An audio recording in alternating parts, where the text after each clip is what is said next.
Same theorem. F maps A to B, G maps B to C are two bijective functions.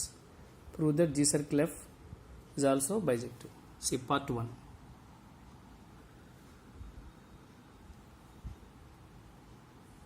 Part 1.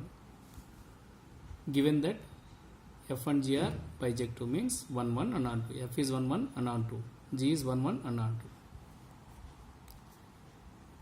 2. F is 1 1. G is 1 1.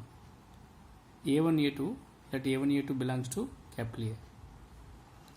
Then as F is 1 1, F of A1 and F of A2 belong to B. అంతే కదా, A1 A2 Aలో ఉన్నాయి.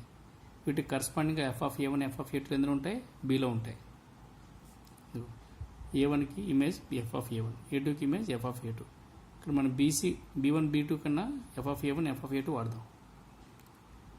Next ఇప్పుడు Bలో ఏమున్నాయి, F of A1 F of A2. G అనేది ఏంటి, B నుంచి Cకి చేస్తుంది mapping. G 1 1 కాబట్టి దీనికి కరస్పాండింగ్గా ఇక్కడ ఒకటి ఉంటుంది, ఇలా దీనికి కూడా ఒకటి ఉంటుంది 1 1 కాబట్టి. So F of A1కి కరస్పాండింగ్గా G of F of A1 అంటే G circle F of A1.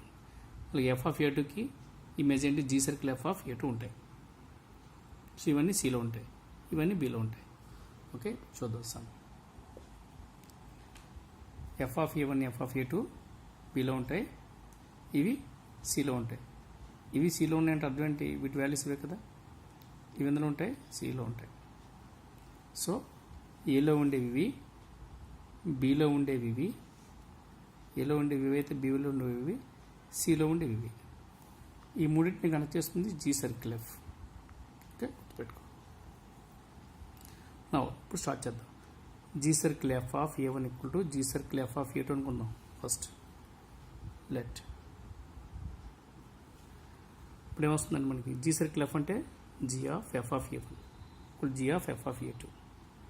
G అనేది ఏంటి 1 1 కాబట్టి ఈ లోపల రెండు ఈక్వల్గా ఉంటాయి.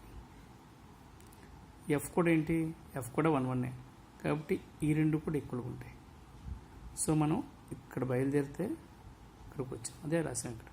G circle F of A1 equal to G circle F of A2 begin అయితే మనకి A1 equal to A2 వచ్చింది. అలా వచ్చిందంటే G circle F ఏమవుతుంది, 1 1 అవుతుంది. ఓకే.